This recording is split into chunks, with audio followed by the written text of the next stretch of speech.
What's up, everyone, and welcome to another episode of Variant the Podcast. I am one of your hosts, Arris Quinones, along with Tim Connolly. What's going on, Variant Nation? So, Tim, the main topic of today's episode, obviously is going to be the newest episode of The Mandalorian, Chapter 13, The Jedi. What else could it be, Arris? Dude, now, off the bat, spoilers everywhere. Spoilers just everywhere. Galore. Prepare for a spoiler explosion. Yeah, spoiler bombs and grenades going off everywhere if you haven't seen episode 12 or 13 of The Mandalorian. Oh, yeah. It's all The Mandalorian, all the Ahsoka Tano, yeah. Dude, so, well, I guess before we get into it, though, how was Thanksgiving? We want to wish, we hope everyone had a good Thanksgiving, first and foremost. That's right. We wish we hope everybody had a great holiday weekend, despite the weirdness of our world at the current, I hope you were able to spend it in a way that made you happy and the best way that you could.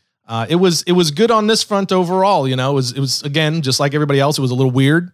But very weird. It was weird, but it was good. A friend of ours who used to work at Valiant, I saw via Instagram, he was doing Zoom calls at the dinner table from his apartment with his family. I was like, this is what 2020 has resorted us to.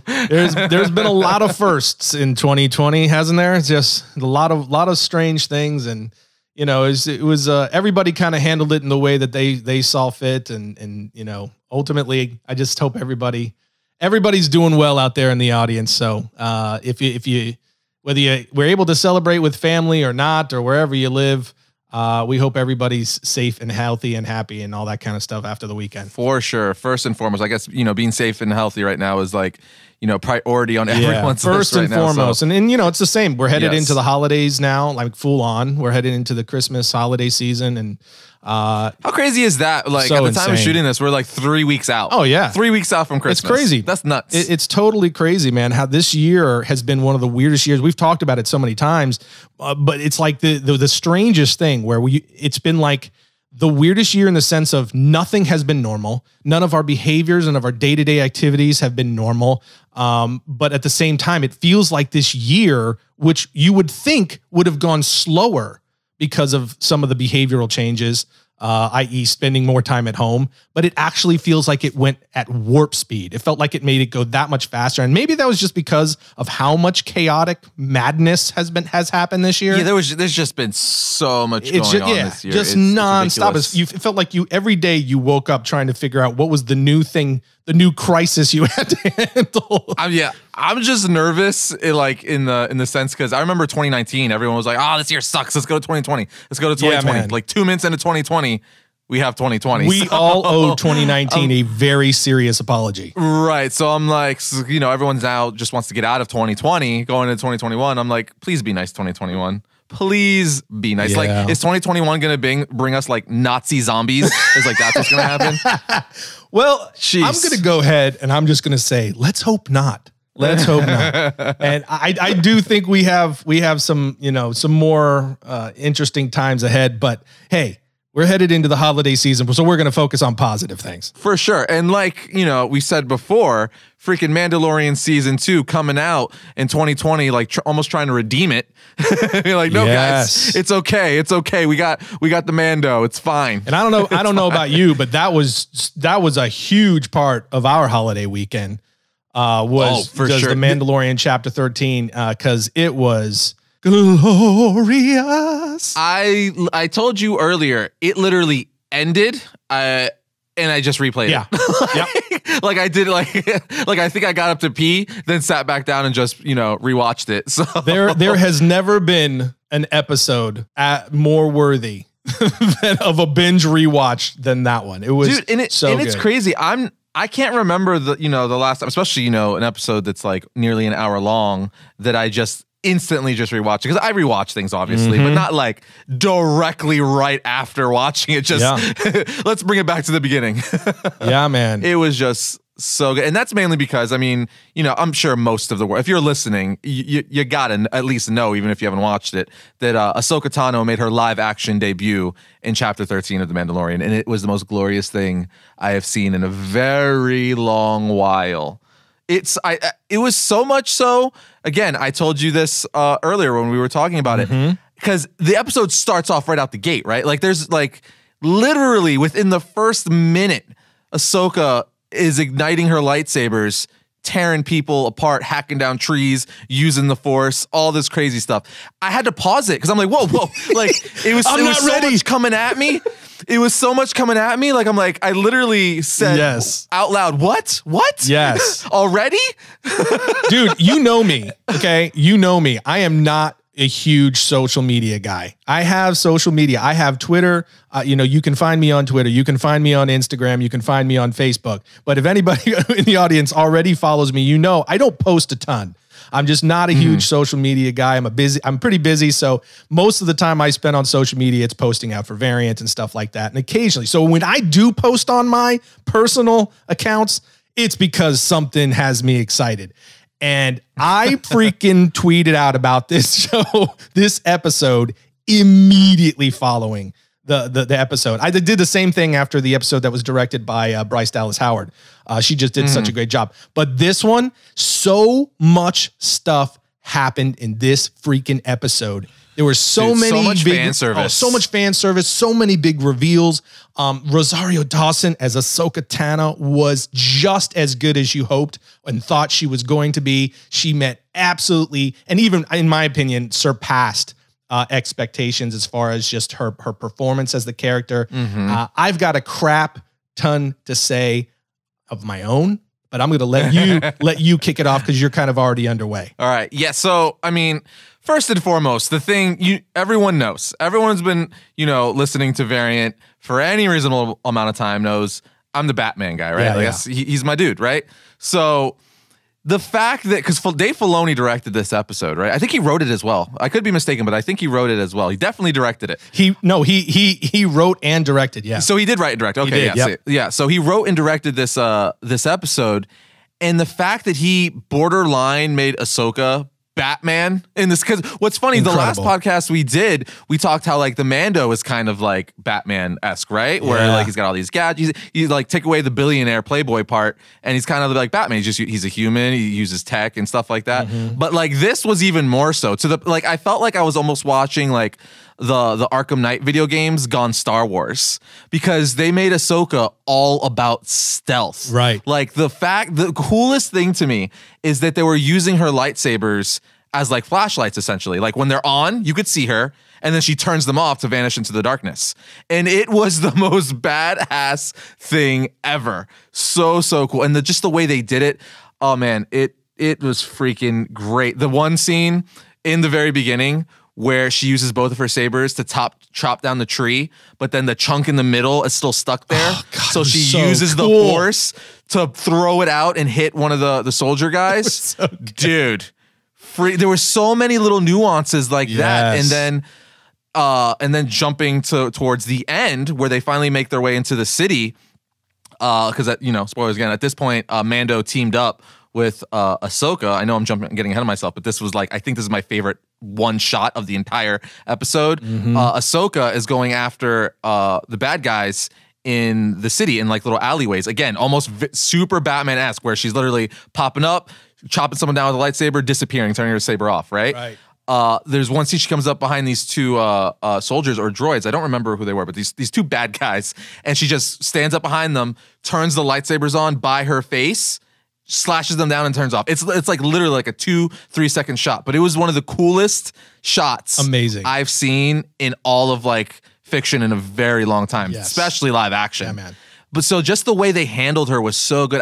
I think Star Wars, Mandalorian specifically, not Star Wars, the Mandalorian, this show is handling like these characters so well, it's ridiculous. Like I feel like all sci-fi shows should look at this show as a way to handle your characters as far as like story development, just cool, bad ad. Because it's a thing I always say. Like I harp on it all the time. Like being cool is not saying you're cool. Like being cool isn't saying I'm the toughest, I'm the coolest, I'm badass, I'm the most powerful, character. Right. Being cool is just doing it. Because like it's like in high school. Yeah, it's like in high school. Any cool kid wasn't the kid who said he's cool. He was just cool because he or she was naturally cool. Yes, you know what I mean? You're not cool because you say you're cool. So it's like, just shut up and be cool. You know what I mean? Yeah. And this does that so well. I mean, oh man. And then we learn the name of Baby Yoda. Oh my. Or the child. Talk to me. Episode. Talk to me. But let's go back. I'm jumping all around. Yeah. Let's streamline it just a bit. Yeah. Yeah. So again, at the beginning of the episode, after Ahsoka tears shop, which by the way, you could correct me if I'm wrong, but I think this is the first time we've seen white lightsabers live action like before, right? I don't remember seeing. We may have seen white lightsabers or a white lightsaber in one of the prequel films when you had all the Jedi on the field, but I don't know that for certain. So if this is certainly the first time they've been spotlighted. For sure. Like where they're the hero weapon, For sure. Spotlighted or to my memory, our memory, either way. It was very noticeable because she had two, just like everyone knows Ahsoka has two lightsabers. Yeah. So anyway, after she wrecks shop with that, awesome. And it was just really cool to see those live action. Incredible. Anyway, she then heads to the city there, where she goes basically to their gates, being like, yo, Morgan Elsbeth, get out here. And she's like, what do you want, Jedi? And she's like, I want your information. She's like, no, I'm not gonna give you the information. She's like, you're gonna give me the information. And she's like, no, I'm not. She's like, fine.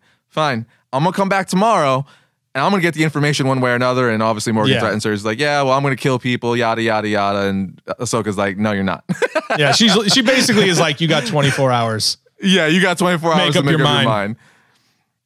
So in the meantime, basically every episode, Mando's basically going from planet to planet, just trying to get this child to the Jedi, right? That's been his whole mission as of the end of season 1. So he lands on this town. They let him in because he's a Mandalorian and stuff like that. And he eventually gets pulled into Morgan. They're like, yo, she wants to see you. And she pulls her in because she's like, yo, you're a Mandalorian. You guys are known for killing the Jedi. Mm-hmm. How about I give you this Beskar, bow staff or spear as payment for tracking down and killing the Jedi? And, he's like, no, I'm very expensive. It's very expensive. So, I'm not cheap, but it's Beskar. So he's like, he doesn't agree, but he's looking for the Jedi. He's looking for Ahsoka, as we know. So he's just like, tell me where she is, kind of alluding like, yeah, I'll kill her, without saying he'll kill her. He just wants the, her location. Mm-hmm. So she gives him the location and he goes. And this is one of my favorite scenes too. When he finally gets to that location, where Ahsoka is, their first confrontation is amazing. Incredible. Because she just freaking pops up, lightsabers flailing. So, Mando's got all Beskar armor, so he just blocks it with his gauntlet, and you see both of her lightsabers grinding on his gauntlet, but they can't pierce through because it's freaking Beskar. Yeah, at which point, dude, so then he uses his zip line to try to tangle her, but she jumps over the tree and she pulley systems him over it. He uses his flamethrower. It's this really cool 10-second little action scene that was just kind of demonstrated that quickly that Jedis and Mandalorians are kind of on par. It makes sense why Mandalorians hunted Jedis and why they were so formidable, because you see it there. They're like, yeah, they're basically on par. And it proved my point too, because I think last podcast I said, I think I'm liking Mandalorians more than Jedis. I think nostalgia, Jedis are Jedis, but I mean, they're a tie now, because Mandalorians are freaking dope, especially Mando. So that whole meeting was great. And then from then on, he's like, yo, I'm not going to kill you. It's like, I just need to talk to you. And she looks in the background. She's like, I hope it's here. I hope it's about that. Looking at Baby Yoda or the child. So then we cut to Ahsoka by a fire at night, basically reading the child's thoughts, with the Mando pacing like an anxious parent in the background, waiting for the results of some test or CAT scan. And she eventually comes over to him and she's like, yeah, so I found out his name and I found out where he's from. And this is we get an information bomb, an information dump of big time. It turns out first and foremost, it turns out his name is Grogu. So he's got a name, and his name is Grogu. Grogu. Which For me, I go automatically to Goku for obvious reasons. Now, I will say up front, I don't know how I feel about the name yet. I'm kind of like, I don't hate it, but I also don't love it. I'm sure it'll grow on me. It's been, by now, it's been like, what, 4 days since I found out the name? It's already grown on me, so I'm good with it. It's already grown on you? Okay. I don't hate it, but I'm just like, I don't know, like, I didn't know what to expect, so I'm just like, well, it also kind of came out of nowhere, right? For sure. Like it wasn't like they were teasing it or anything like that. We knew we were eventually going to learn his name, but the way they did it, it felt like it just dropped right in the middle of this episode that we thought we were focusing on Ahsoka Tano, and then all of a sudden we get the name of Baby Yoda, the child, which is Grogu, and it was just kind of like a really dope ad and reveal also at the same time. I actually really liked it. The name was weird at first, but yeah, like I said, it's already grown on me. Yeah, I think it's probably just because I keep relating it to Goku. Probably, yeah. But it's funny because I remember back in season 1 watching an interview with Filoni and Favreau saying, yeah, we know his name. Like they knew his name before like they even started shooting when they developed the character. They're like, yeah, we'll eventually reveal it. But like you said, I didn't think it was going to be dropped like this. It was so it's kind of like the opening of this episode. It's like, oh, you're just going to start with Ahsoka wrecking shop. Like you're not going to introduce her. We're just going to see her literally hacking people down with her lightsabers. So like good. This is awesome. So it was a really cool way to do it. But we also find out like Grogu, before all the fall of the Republic and all this stuff, was being trained by the Jedi Knights. On Coruscant at the Jedi Temple, yeah. On Coruscant, right. Yeah, he was one of the younglings there. Yeah. So But not only that, he was present at the time of Order 66, which is a huge reveal. A huge reveal. It begs the question. So like, that means because again, if memory serves me correctly, because of his species, he's a baby. But in human years, I think Grogu's like 100 years old, if memory serves me correctly. 50 years old. 50, oh, he's 50? Okay, so 50. So that's all free. They age incredibly slow. So that's a long time. But that also means he was around, like you said, Order 66, the prequels. That's right. Nuts. Yeah, he was present. That is nuts.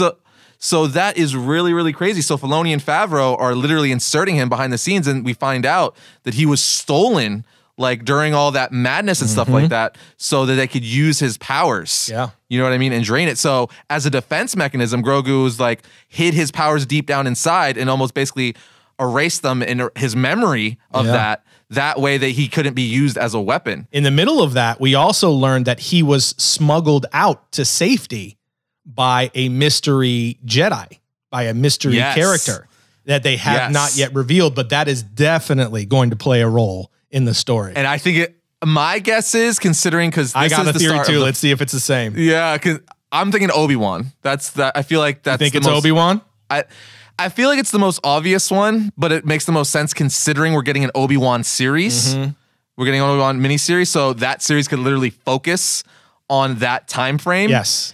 And because this episode also, well, I'm getting ahead of myself. They set up lots of things for spin-off series, right? in this episode. Yes, they did.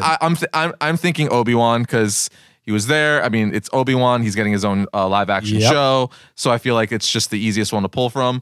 So after that, Mandalorian's like, okay, that's crazy, but now you're going to train him, right? Like literally, Bo-Katan told me to bring him to you so you could train him, and she's like, yeah, but there's a problem.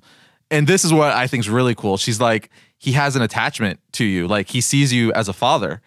And he's like, so? She's like, no, you don't get it. She's like, I can't train someone who has fear of like losing someone or loss, because we went down that path before, and it could turn someone really bad. Like if that person was to ever go bad, it could be bad things. Because we know she's referring to Anakin Skywalker, her old Jedi master, Anakin Skywalker, Darth Vader, because the whole thing with Padme, that's what set him down that path to become evil into the dark side. And what I thought was so cool about that was the fact that Grogu was there when Anakin turned. Yes. He was present when Anakin turned. In that time frame. Yeah, at that time.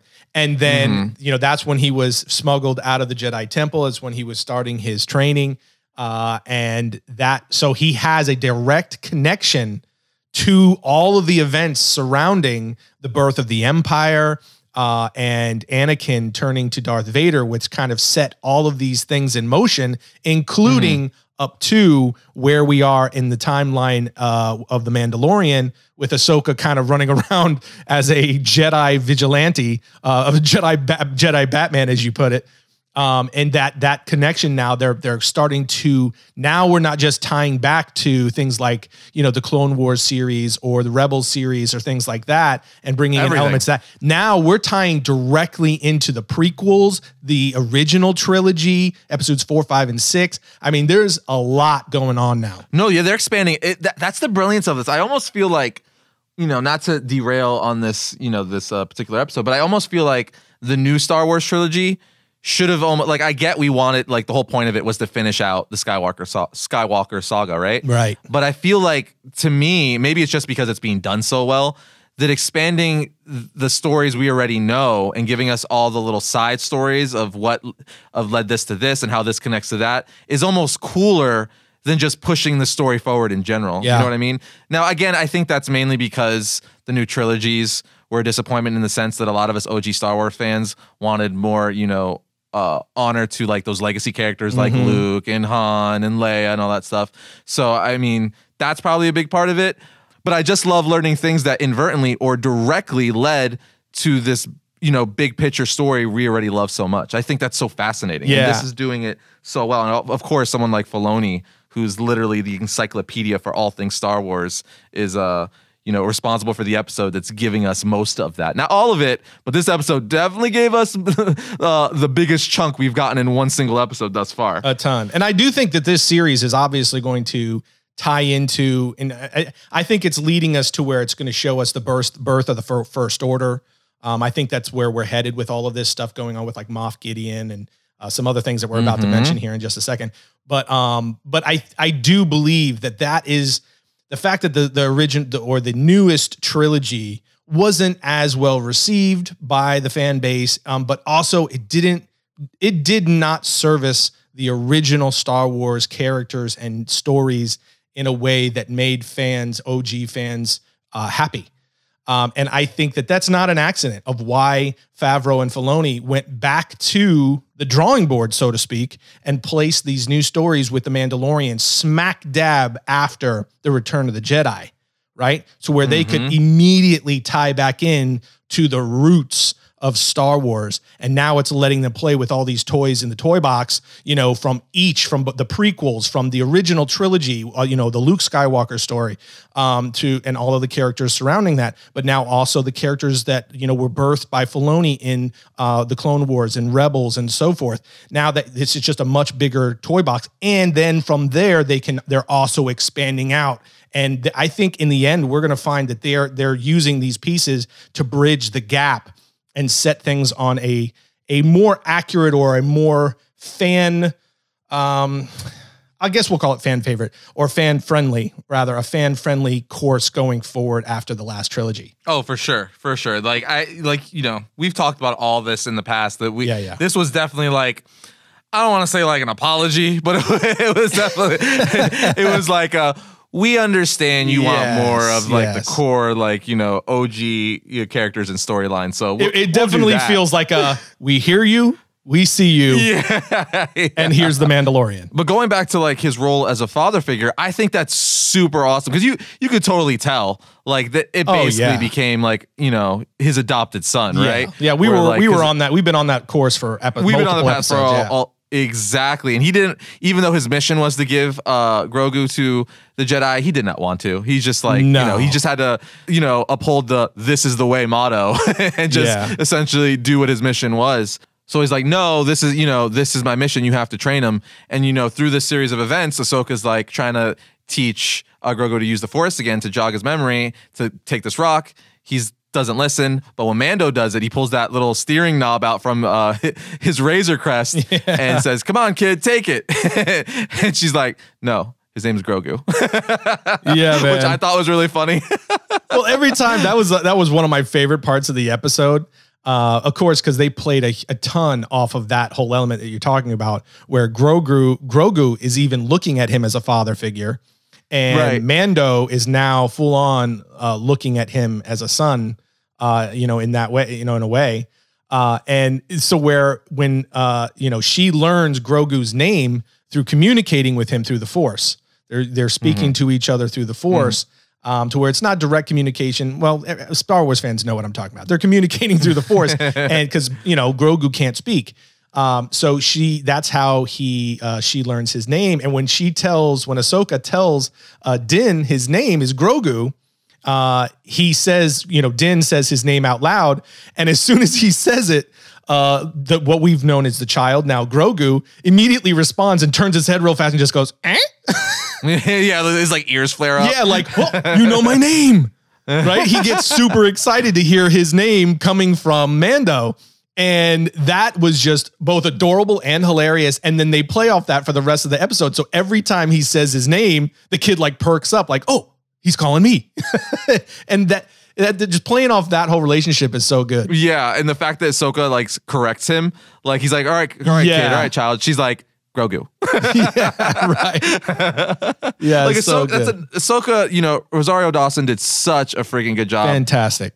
Man, just like even the little nuances, like she was funny, she was extremely badass, extremely likable. Like anything, you need to be likable and cool, she was. You know what I mean? Well, she's just already such a great actress. Yeah. So it was such a great land as far as casting, because you're not just getting someone who looks like Ahsoka. You would imagine Ahsoka to look in live action, but you're landing such an experienced and heavyweight in terms of acting chops. So it's like it really brought such gravitas to the role overall. And she's no stranger to the nerd community either. Not obviously, at all. She's on the Netflix Daredevil and all those Marvel shows on Netflix. And then she almost kind of like started up with Kevin Smith way back in the day. Yeah. So she's like really good friends with like Kevin Smith. So she's like actually a nerd, which is great. So I can only imagine like how happy she was when she got the call from like Favreau or Filoni being like, "Yep, you're Ahsoka." Dude, you talk about that's life. That's the bucket list lifelong stuff right there. Dude, legitimately, now she just go to cons for the rest of her life because she's Ahsoka and she's set. You know what I mean? For like, real. it's the only thing she has to do. So dope. But anyway, they end up making a deal. Mandalorian and Ahsoka end up making a deal. He's like, look, if I was sent here to kill you, which she's like, what? You're going to kill me? He's like, no, I didn't agree to it. I didn't say I was gonna. Right. I was sent here to do so, but I just came here because, I needed to give you Grogu.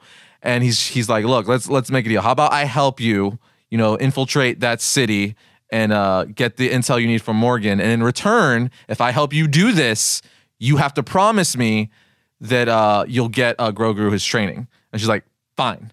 So this is where like the crap really hits the fan. This is what I said earlier, where she goes to the city. She walks like literally runs up to the gates, then force jumps up, starts like slashing down like the gong they have in front of their wall in city, folks down, man, dude, and like using the force to fly, like throw people. And it's great because one of the guys she like knocked over, right? Like next to her, like she knocks him down, then she like force pushes someone to the right, then looks back at the guy on the ground like, you don't want any of this. And he runs away. The guy's just like, not today. And then after that, she proceeds to literally slash that big gong, and it like freaking melts and like falls down to the ground below. It wasn't just that. That was, for me, that was one of the most BA parts of the entire episode, where because she was taking out one of the soldiers.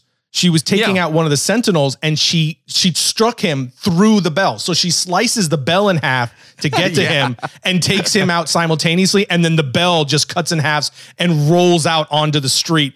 It was insanely cool. Yeah, because Ahsoka or not, this is one of the coolest like lightsaber scenes we've got in all of live action Star Wars. Oh, it was freaking amazing.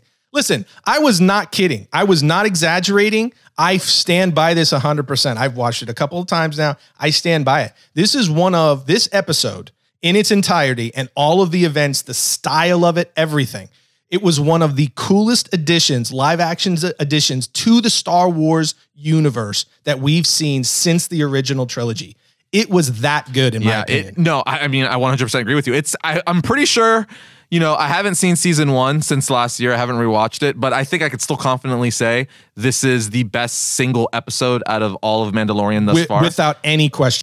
Just just the fan service alone, all the mentions of Anakin, the Order 66, Grogu, now we know his lineage is linked to like the prequel time, Ahsoka, who's from freaking Clone Wars and Rebels, she was freaking Anakin's Padawan. Like there's so many freaking connections, and then we get a massive connection at, you know, at the end of the episode. We're getting there. So there's a couple more big things that dropped in this episode, man. So I've tweeted again because I tweeted out after this too. I feel like it's like a tradition now. I got to tweet out after every Friday after I watch an episode. But like this series has literally become, especially within the last several episodes, like Clone Wars and Rebels live action. Like that's what it's slowly turning into, and it is amazing. Anyway, once Ahsoka's in the city. They're like, crap, she's here. So like they send out like their assassin droids and their soldiers and all that stuff. They're like, yo, Morgan's like, yo, get them, stop her. And then this is where the more Batman stuff starts happening because she's jumping up and down, right, hiding, like running real fast where they can't see her and stuff like that. And she'll just pop up, turn her lightsabers on, slice them down, then turn her lightsabers off, like literally full on stealth mode. Like I want a video game like this because imagine being a Jedi in a video game and like you have to like do stealth. And like, so you can't leave your lightsabers on and then you disappear when you turn them off. It was just, the cinematography, the lighting, the good. Ninja, Batman, samurai vibe it had, which makes all the sense in the world because they are called Jedi Knights. Like it was Filoni. Telling you, man. Like I could not be more of a fanboy for Filoni. So good.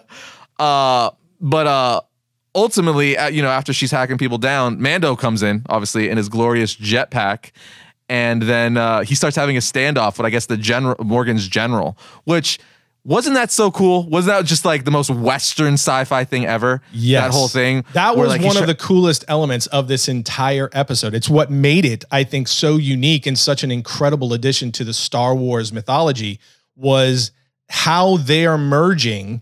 And again, this isn't entirely unique or new to the Star Wars universe. These elements have been there, and you know, since George Lucas, they all played some semblance of a role. But Filoni has just done so much more to emphasize the influence of like Chinese martial arts films and the Westerns, right?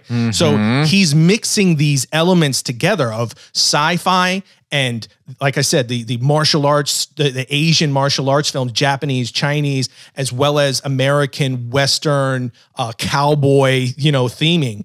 And he's merging them all together, and it's producing this insanely cool hybrid where in literally one scene, you have what amounts to a Jedi samurai face-off with an incredible villain inside something, you know, an environment that looks straight out of something like the movie Hero or Crouching Tiger, Hidden Dragon. And then the very next beat, they cut away to outside the gate, and you've got two guys walking into the street like two, you know, gunfighters, gunslingers with literal spurs clanging as they're walking.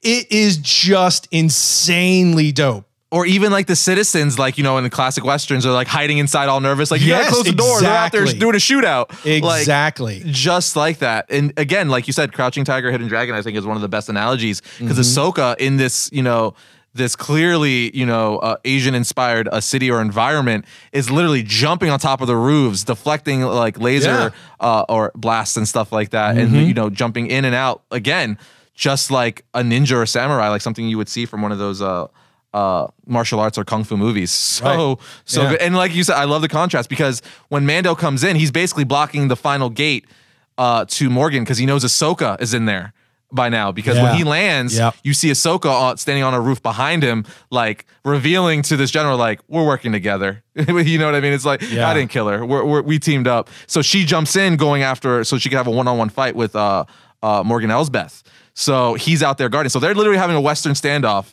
while in there. This was I think story wise for me, or just like the way the scene broke out was the coolest thing, because as the Mandalorian is having a face off out here, they're talking, they could hear the clanging from Ahsoka's lightsaber and Morgan's Beskar bow staff or spear, because they're battling inside, they're having a duel. So you could hear them clanging, and like they're doing commentary on it, like, you know, who has the upper hand? It's like, who do you think's gonna win? If I win, then, you know, X, Y, and Z. And ultimately, obviously, Ahsoka wins. At which point the general outside is like, well, because he hears the Beskar blade hit the ground. Well, and about the general, that's another thing that we definitely want to point out. It's played by none other than the great Michael Biehn himself. Michael Biehn, the Bean, right? He plays General Lang, and he's very much like the antithesis of the Mando, where he's just like another gunslinger, old school, you know what I mean? And they're outside like facing off.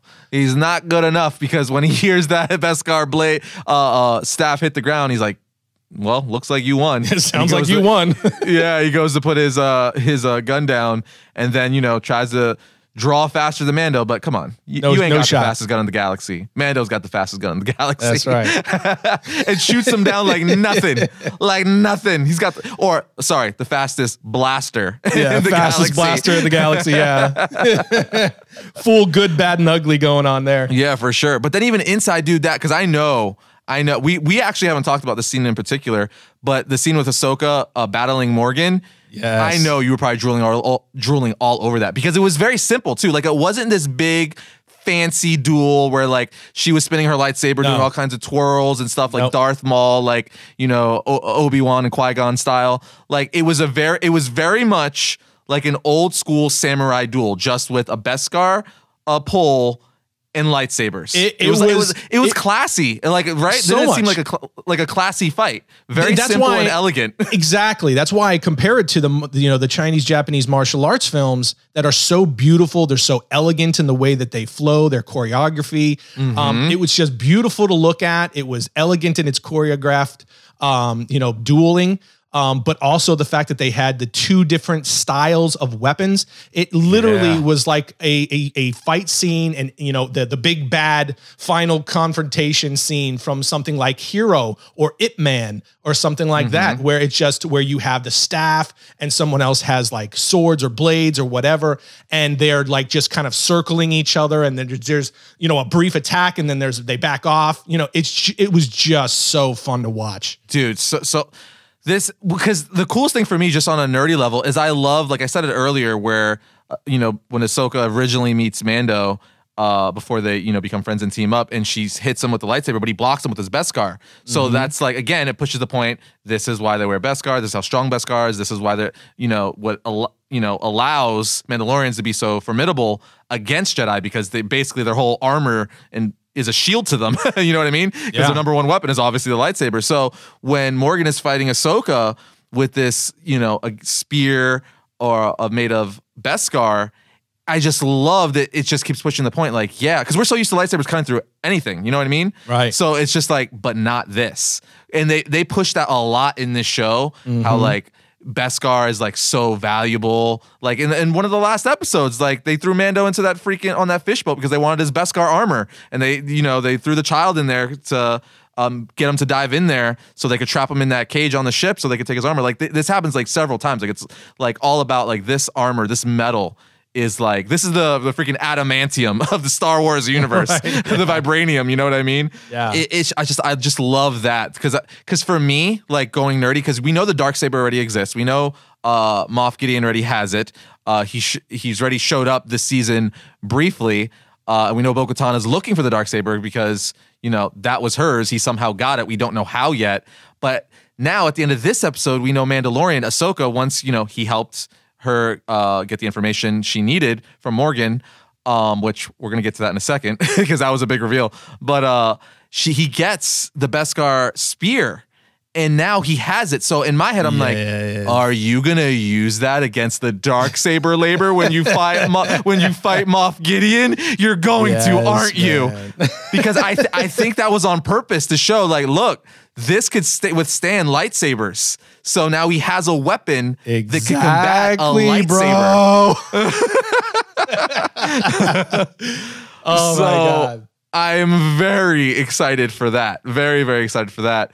But I think the biggest reveal, especially for Clone Wars or Rebels fans, was we find out the information Ahsoka wants from Morgan is where is Thrawn. So he is a massive popular character from the Star Wars animated cartoons, or the Filoni cartoon verse. That's right. As I call it. That's right. And in Rebels, we know that Ezra is gone, right? He's missing. So the reason why she wants to know where Thrawn is because if she knows where Thrawn is, she can find where Ezra is.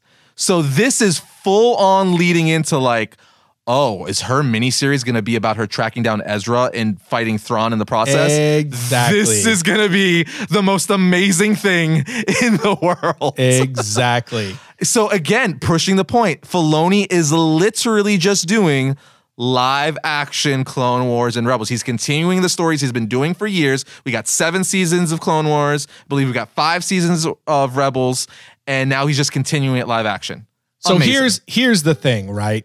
So here's the thing.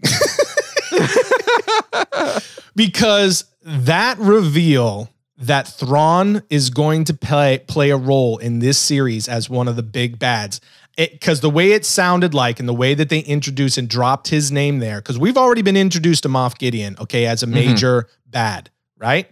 But the way that they introduced the reality that Thrawn is still present, he's back, and he's going to play a role in this series was, to me, the equivalent of letting us know that the big bad in the MCU is Thanos, right? That right, Thanos is looming in the background, and at some point, he's going to be the one that everyone has to face, right? Because right now we're dealing with, think of it like the first Avengers movie. Thanos was looming in the background. But the main villain was Loki and, the Chitauri, right?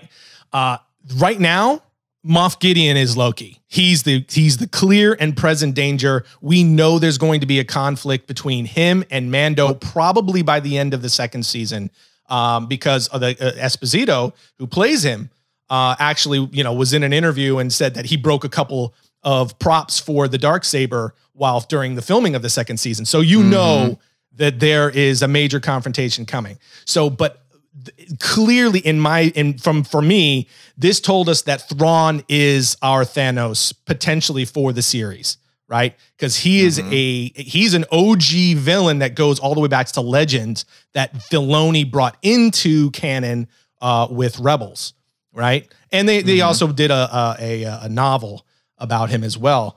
That also played a huge role in that. But the point is that more than just bringing Clone Wars and Rebels to life, what they're doing, and this is the part that is just so freaking impressive to me and has me so excited. And it kind of ties in what you said into what you said there at the end about how with Ezra, right? How now that, because they didn't mention Ezra, they haven't said it, but every Star Wars fan who understands these stories knows if she's looking for this, that is likely going to mean this over here. And that's something that they might be alluding to, right? Because we also know in the same episode, we learned that someone took Grogu from the Jedi Temple at Coruscant when Order 66 was being carried out. Now, that could have been Ezra, but was it? Or, and this is where I go back to where I told you I have a couple of theories, and I wanted to wait to let you finish breaking down the episode. A couple of theories on that is like, is this all going to tie into Ezra somehow? And Ezra, played a role in that? For me, unlikely. I think more likely it's going to be, you already mentioned one, which is Obi-Wan, but we know where Obi-Wan was because of the stories. We know where Obi-Wan was not at the Jedi Temple on Coruscant when Anakin went in there and killed all the younglings. He wasn't there. He found out. He felt the disturbance in the Force. We saw that in the Revenge of the Sith, right? So that would be difficult for them to piece together. So for me, that seems unlikely.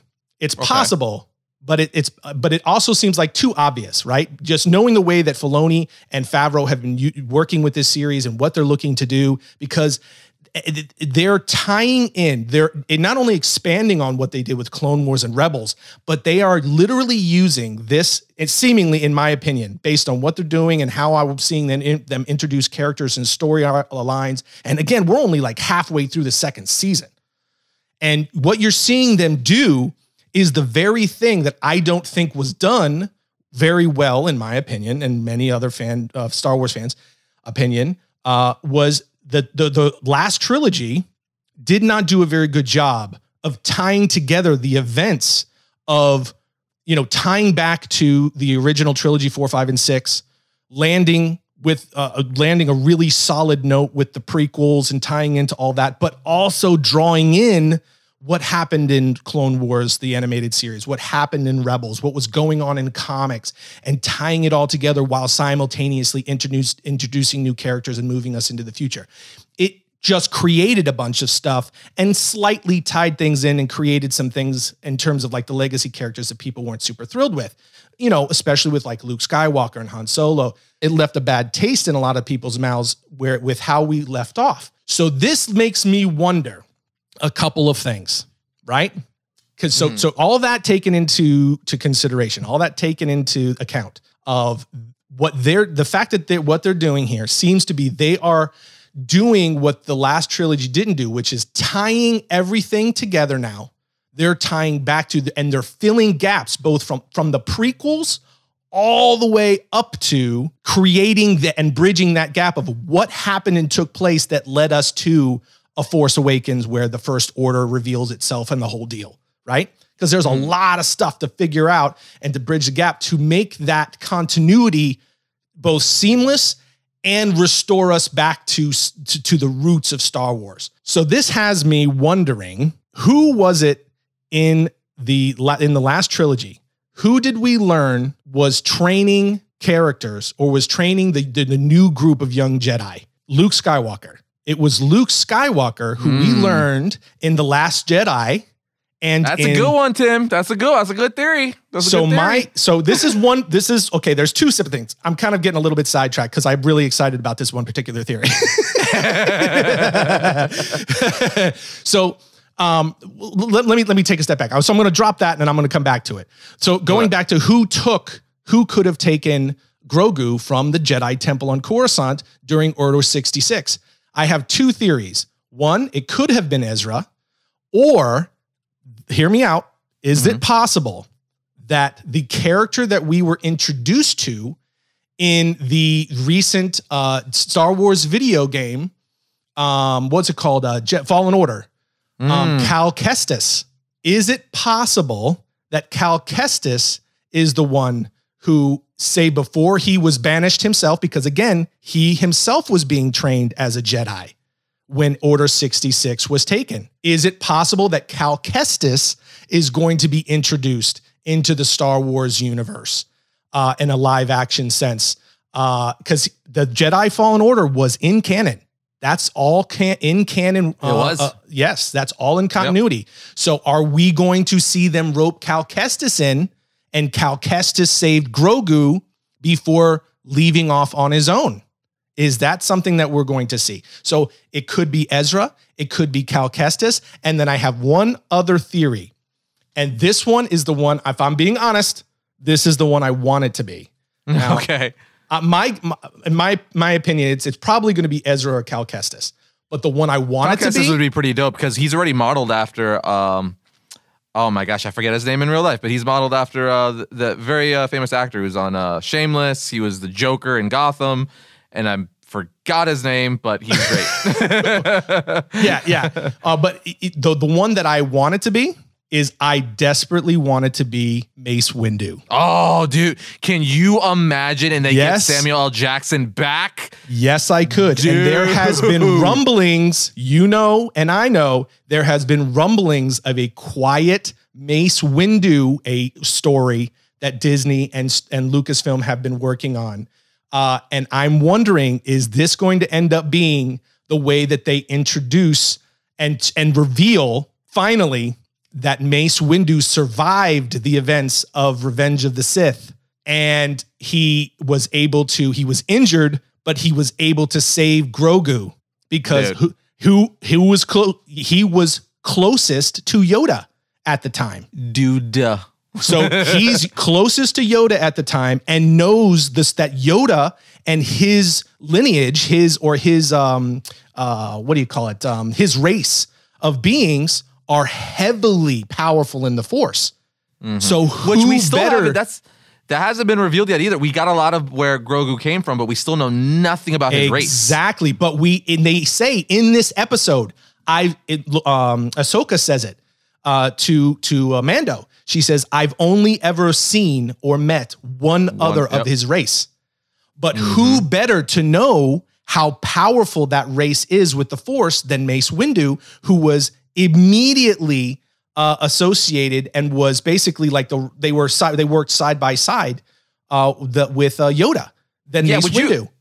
It seems like, I feel like, you know, I don't want to say right hand man, because we all know like Yoda's like, he's the number one. Like it's Yoda. Mace Windu would have been the right hand man to Yoda. That's what I'm saying. Yeah, but I almost feel like again, I feel like I don't want to, because Mace Windu is such a freaking character, but I guess Yoda's Yoda. It's Yoda. Yeah. Like Yoda was basically Yoda headed up the Jedi Temple. Yeah. Or the Jedi Order rather. I mean, Yoda's Mace Windu was right there. I mean, he was one of the most powerful Jedi masters. We do know that as far as his skills with the lightsaber, like Mace Windu cannot be matched. You know what I mean? Oh yeah, yeah. Overall, Yoda's like, you know, the best, and it's Jedi. Yeah. Yes. And it's because of his connection with the Force that made him the leader of the Jedi Council, the Jedi High Council. But Mace Windu was one of the highest ranking members of the High Council as well. And as you just said, he's the most formidable Star Wars character in terms of a lightsaber duelist to ever exist. Right. So, but my theory is, what if this is how they finally reveal that Mace Windu survived, and his last act before disappearing into exile was he saved Grogu, who is the only other being that is like Yoda, so that he could preserve the Jedi Order into the future, knowing that his race lives really, really long lives, right? And he saves him and he gets him into safety, similar to what they did with Luke and Leia, and something like that. And they play off that. How dope would that be if we get that, and that's how we get reintroduced to that character? Dude, man, I'm all for it. To be honest, Mace Windu, I don't know which one I would want, man, because Mace Windu, like you said, I mean, it's freaking Samuel L. Jackson and Mace Windu, so that would be amazing. But, you know, going the Fallen Order route would be dope as well. Or Ezra would be really cool. Super cool. I feel like Ezra is, you know, that one, because Filoni seems to be pulling from a lot of the characters he co-created and or used in the Clone Wars and Rebels. So I feel like Ezra would seem like a more obvious one, because we know he's already pulling it. He pulled Ahsoka, he co-created her, you know, and all that stuff. He's using all the Rebels Clone Wars stuff. So I feel like things are already going down that route. But to like do another left turn, because again, you know, he's only one half of this puzzle. You got Favreau and stuff, and then Kathleen Kennedy, and just the grander picture at Lucasfilm in general. So I'm wondering if, you know, Mace Windu would be pretty I mean, I wouldn't be mad about any of them. They're all pretty good theories. That honestly, because I think Ezra would be cool. But I do think Cal Kestis, of the two, my ranking in order of like what I think would be the coolest way to go would be Mace Windu, number 1, Cal Kestis, number 2, then Ezra. Ezra's your least favorite, really? Yeah, just because I think Ezra's already going to play a role. I just don't want him to be the character that saved Grogu.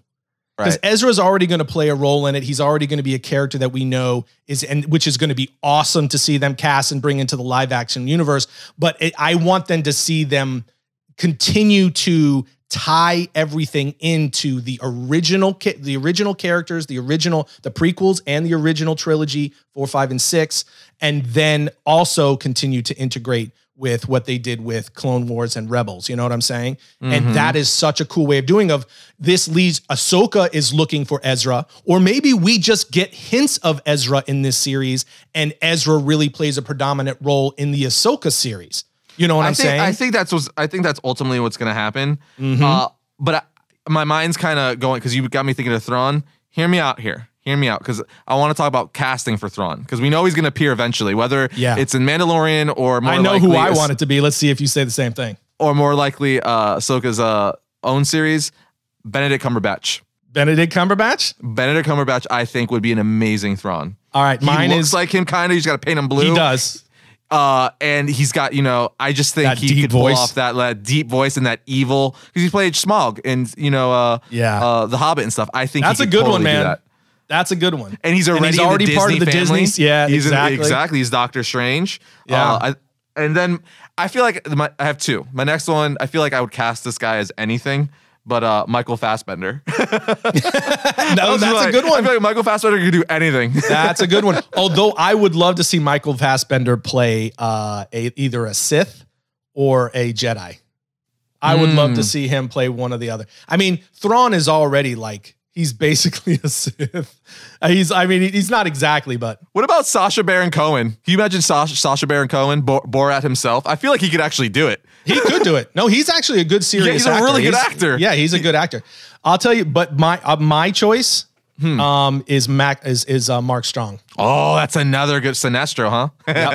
Yep. I think that he would do such a fantastic job. He would of playing Thrawn. I really would you be mad at any of those? That. Like no, Fassbender, Cumberbatch, or Mark Strong? No, absolutely not. I think any of those would be fantastic. I think that probably the two best of those would probably be Benedict Cumberbatch and Mark Strong. Dude, because his voice, dude. Yeah. I just wonder. I wonder because he has like a little bit of a he's such a good actor. I don't even want to say it. I was just gonna say like he has a touch of theatrical to him that I kind of would hesitate a touch on, but not much, not enough for me to really care. Right. Whereas Mark Strong doesn't really have that. Mark Strong just looks like a villainous. Well, Mark Strong's voice is also like dope, also or like just that, incredible. That stern, sinister, like commanding voice where it's like, no, you're gonna take my order. Amazing. And I think in the hands of Filoni and Favreau, Thrawn is going to be awesome. Freaking awesome. And he's going to be a character that once they break out into an Ahsoka series and probably even the Obi-Wan series, he's probably going to play a role very similar to what they did with Thanos in the MCU. He's probably going to play a role across all of those series. That's what I think is so cool about how they're tying all this in together. They're setting up for other series that are coming into play. They're creating this big bad that will have an overarching effect and presence on all of them probably. It's just so awesome. And that leads me back to my Luke Skywalker theory, okay?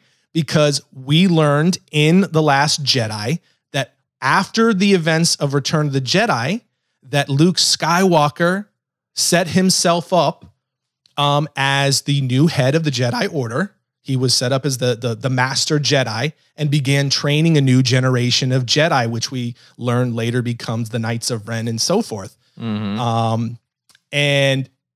he was doing it for years and years and years. He raised children to grown adults. So he was training young Jedi for, it looks like, a couple decades before the events of that we learn about in The Last Jedi, right? So that makes me go, is this eventually going to lead us to where we get to Ezra and we kind of go through this chain of, him trying to find someone that can teach Grogu the ways of the Force and so forth, and it leads us to the younger Luke Skywalker played by Sebastian Stan. Is that how we're going to eventually get to that? Could you imagine that bull crap? Because he's I'm also telling in the Disney you, family. dude. I mean, I'm like, bro, if anybody would do that, because everybody has been like, dude, that would be perfect. He looks just like him. Dude. He looks just like him. So is this leading us to where because remember, they're only a couple years after the events of The Last Jedi. And at the end of The Last Jedi, Luke Skywalker was young and had just come into his full powers when he becomes the head of the new Jedi Order. So we would need a young Luke Skywalker who would be insanely powerful, which means, Arris, they could have a chance to redeem the crap that they did with Luke Skywalker in The Last Jedi. And we could get some freaking insane Jedi lightsaber duels between potentially a Thrawn or a Moff Gideon who is wielding the dark saber and a fully powered Luke freaking Skywalker. Is that potentially in the cards? God Almighty in heaven, please, yes. Star Wars gods, please, yes. I say it all the time, in Filoni we trust. All day, man. Dude, would you have ever thought, like, you know, when all the new trilogy was coming out, that the future of the Star Wars universe wasn't going to be the new trilogy? It was going to be Disney Plus streaming shows. Like, because legitimately, like at this, like at this point, like I don't even like. Obviously, I'd want Star Wars movies, but I don't even need another Star Wars movies. If you're going to keep pumping out this quality of content on Disney Plus, it's the same thing. This is literally like blockbuster movie level, and the stories, you know, are way more compelling than what they gave us with the new trilogy. So I'm like, I'm completely content if they just keep doing these Disney live action shows and don't, you know, have anything in the near future for live action Star Wars at the box office. Unbelievable, man. Because again, we got Mandalorian. We know we're getting a Mandalorian season 3. We know we're getting Obi-Wan. We know we're getting Ahsoka. We know we're getting a Boba Fett series. And then there's other rumored series. We got Yoda's being rumored. Mace Windu's being rumored. We even have rumors of possibly exploring a Darth Maul live action series because we know Roy Park is definitely eager to get back on the Darth Maul live action train again. So the possibilities are endless. I mean, just listening to me rant about my wish list of things that could happen, it tells you how many things are possible with this, but it's only because their writing is so freaking good and they're lining up so many potential elements that could just blow the doors off, not just for the Disney Plus series going forward. No.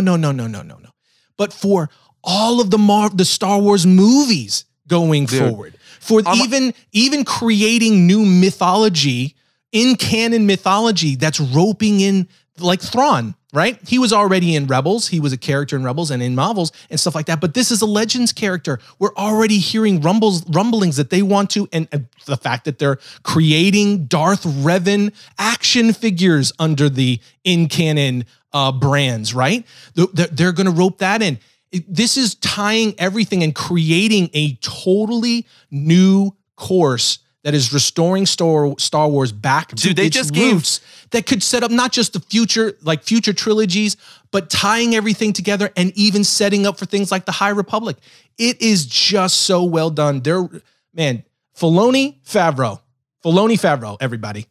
Dude, speaking of action figures, freaking Hasbro for their Black Series Star Wars line just released a Darth Nihilus action figure. Yes, that's what I'm saying. So that's freaking crazy. But also on action figures, after watching that Ahsoka episode, I may have bought myself an Ahsoka action figure from Black Series. So that's the thing. It's like, I guess I need to own her in 6-inch plastic because she's awesome, and I'll pose her on my desk.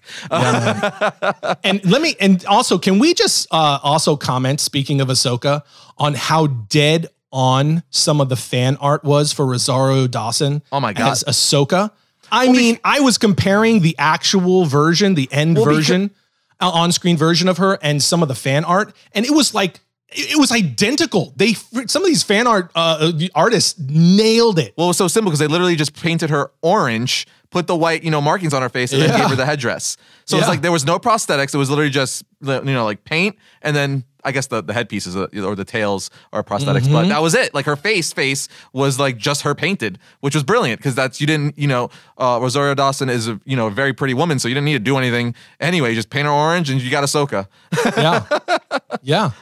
They did an unbelievable job, and I think you even mentioned last episode we were talking about Mandalorian, of what an incredible job they did also of hiding the first look at Rosario Dawson. Saying. They did an unbelievable job. I mean, talk about something that's hard to do in this day and age. And I do think I've said this before too, but I do think that the COVID situation kind of helped them hide it because there's just so people weren't covering these things the way that they were. But man, and she was a dead ringer. The translation from the animated version of Ahsoka to the live action. I mean, it was just dead on, absolutely dead on. They nailed it. And I've been trying to rewatch Clone Wars and Rebels because I haven't finished all of Clone Wars, and I actually haven't watched any of Rebels, sadly enough. I know, I've watched episodes here and there, so I know how it ends and stuff. Unfortunately, get spoilers and stuff like that, but I haven't watched it all the way through. So this episode literally got me to start rewatching. So I already watched the Clone Wars animated movie, which was before the Clone Wars series, and now I'm several episodes into season 1 of the Clone Wars, and I'm going to be making my way through all 7 seasons, and then I'm going to go to Rebels. And it's gonna be great. So basically, I have shows to watch for, especially Star Wars shows to watch for a very long time, because it's like 22 episodes a season. There's 7 seasons, and then I got 4 to 5 seasons of Rebels. Right. Yeah, I got a lot of hours ahead of me. Well, and there's no better time, honestly. If you're enjoying Mandalorian, there's no better time to rewatch these series, the Clone Wars and Rebels, than now. Because it will just amplify and accentuate everything that's going on in The Mandalorian. Because, man, with Filoni there alongside Favreau, writing the episodes, and could you not? I mean, this episode 13, The Jedi, Filoni he is coming into his own as not just a director, but a writer, to where he's got his own style that you can just pinpoint the second you start to watch it, and oh, this is Dave Filoni for sure. It's just so good, and his style is fantastic. Well, he's just doing what he did in animation, live action, which is brilliant, because some of the the best lightsaber duels have been from animation, from Clone Wars and Rebels, especially the one from season 7. With Darth Maul versus Ahsoka, they literally got Roy Parks to do mocap for Darth Maul, and then he just put it in. They just animated it. So it's so good. So yes, again, Filoni, we trust. Favreau and Filoni, man, they are the best 1-2 punch you could have asked for to come into the Star Wars universe. And man, I'll tell you what. Just to kind of wrap up the thoughts, this episode blasted open the doors for so many things, revealed so many big elements of what this episode is doing and where it's headed. And it set us up for some potential massive moves towards some epic Star Wars fan goodness, especially if some of the theories that I talked about come to fruition with Luke Skywalker and Mace Windu and so forth. The potential is endless, and it just serves to further amplify why we love this show so much. So much. It's one of those shows where I really don't have a bad thing to say about it. Anything I would be saying is just dumb nitpicking. Oh yeah. Yeah. Like you said, even episode 12, that we watched, you kind of felt like, it was a little bit of a filler episode. Still fun to watch. Still had some things in it that's, is eking us forward and stuff like that. Like a Moff Gideon tease at the end. Yeah, the Moff Gideon tease and all that stuff, right? There's just so many things about this show that there's something for everybody. They're being true to Star Wars and what it is, and giving the OG fans everything that they wanted in the last trilogy and they didn't get, but they're also leading us forward into new stories, new characters in just such a smart way. Couldn't have asked for better. With that, though, we were going to talk about other things, but clearly we have ranted and raved about the Mandalorian. There was a lot to say, and we'll save the rest for. We're going to talk about the future of comics headed into 2021, and we'll hit on all that in the next episode here. For sure. I almost feel we need to start a new podcast just called the Mandalorian Cast. The Mandalorian. Or the Mandos. Yeah. But yeah, I'll tell you what, though, I'm super excited I feel like it's almost like Star Wars month. This is like our version of Star Wars month, because we used to do when that's right. Those new 3 movies were coming out every December. We would do Star Wars month, because that's when they would release one of the new trilogy movies. But now that just means every November, December, we're in Mando month here on the podcast. Yeah, that's a good point. With the direction that all this is going, especially as they start to introduce the other series and integrate it in alongside the Mandalorian, we'll reinstitute the Star Wars month and maybe make it, like you said, October. Well, we can't make it October. That's our villain month. But maybe November will become our sure. Star Wars month again, and we'll dive into all these characters, the new characters, what we know about them, and then the podcast obviously will go right alongside that. For sure. And I'm hopeful that because Mando is actually going to be filming end of December, early January, if all things stay on track, meaning we're still going to get season 3 for Mandalorian around this time next year. So that's very exciting that we won't have to wait, till 2022 to get the next season of Mandalorian. Yes. I'm thankful for that because they were able to jump. They were able to shoot season 2 before things got really crazy. Yep. And now they can just they go were able to get 3. it finished. Yeah, exactly. And hopefully as they've because Hollywood has also started to figure out a rhythm of how to manage these things. For sure. Continue, you get productions back up and running. They create like bubbles and things like that. Some of the mitigation practices they've put in to deal with COVID and to keep productions going is crazy. I heard the one production that The Rock just finished and they just wrapped on Red Notice. Where he put out a bunch of the stats of things that they had to do to keep that up and running, and it was never shut down. But they had it was something like, I can't even remember how many thousands and thousands of COVID-19 tests they performed throughout the course of the production. Crazy. So, but yeah, I'm grateful that that it seems like we'll be able to continue to have the Mandalorian production going on schedule and no hiccups. And hopefully that means also we're going to, we'll start seeing things like the Obi-Wan Kenobi series and the Ahsoka series also start rolling. Well, there's rumblings that there's already filming in the volume right now for something Star Wars, and we know it's not the Mandalorian. So there's snap. So rumor has it that the Boba Fett series has begun filming. Again, that's just a rumor, but that's something Star Wars is shooting at the volume. So what is it? Bring it on. But with that said, guys, we'll see you next time when we talk about all things comics or Star Wars. Or the Mandalorian. Yeah.